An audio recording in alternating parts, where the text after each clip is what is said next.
হরে কৃষ্ণ। তো ট্যাটু প্রেমী বন্ধুরা, শিল্পের কোনো সীমানা হয় না। তাই আজকের ক্লায়েন্ট দক্ষিণ বারাসাত থেকে প্রায় দীর্ঘ 8 ঘন্টার পথ পাড়ি দিয়ে আজিমগঞ্জ মুর্শিদাবাদ এসছে তার স্বপ্নের ট্যাটুটা শুধুমাত্র আমার কাছ থেকেই করাবে বলে। শীতের দিন, তাই স্যারকে স্টেশনে অপেক্ষা না করে খুব শীঘ্রই স্টুডিও ওপেন করে স্যারের কাজটা শুরু করলাম। তো বন্ধুরা, স্টেন্সিল ট্রান্সফার দেখেই বোঝা যাচ্ছে দাদার সেই স্বপ্নের ট্যাটুটা হলো আমাদের সকলের প্রিয় বড় মা। বড় মা এক শক্তির নাম, এক আশ্রয়ের নাম। শরীরের ক্যানভাসে মায়ের সেই চিরচেনা রূপকে ফুটিয়ে তোলা কেবল শিল্প নয়, এক পরম পাওয়া। কেউ যখন সুদূর পথ পেরিয়ে বড়মার ট্যাটুটি করানোর বায়না নিয়ে আসে, তখন মনে হয় আমার ট্যাটু নিডিল আর ভক্তের ভক্তি আজ মিলেমিশে একাকার। নৈহাটির বড়মার সেই বরাভয় রূপ যখন ট্যাটুর আদলে ফুটে ওঠে, তখন দূরত্বের ক্লান্তি মুছে গিয়ে শুধু শান্তি বিরাজ করে। তো বন্ধুরা, কাজটা কেমন হয়েছে তোমরা অবশ্যই কমেন্ট করে জানিও। আর স্যারের কাছ থেকে যে রিভিউটা নিয়েছি সেটা শুনে নি।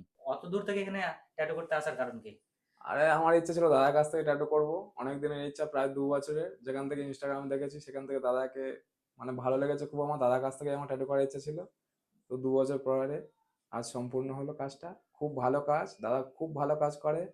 আর সবাইকে বলবো দাদার কাছে আসতে, হয়তো একটু টাইম লাগবে, কিন্তু সবাই দাদার কাছে এসে কাজটা করো।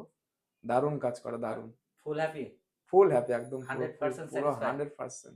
যারা দূর দূর থেকে আসতে চায় নিঃসন্দেহে আসতে পারে। অবশ্যই অবশ্যই। আর আমি দাদার জন্য কিছু গিফট এনেছি, সেটা দিতে চাই দাদাকে।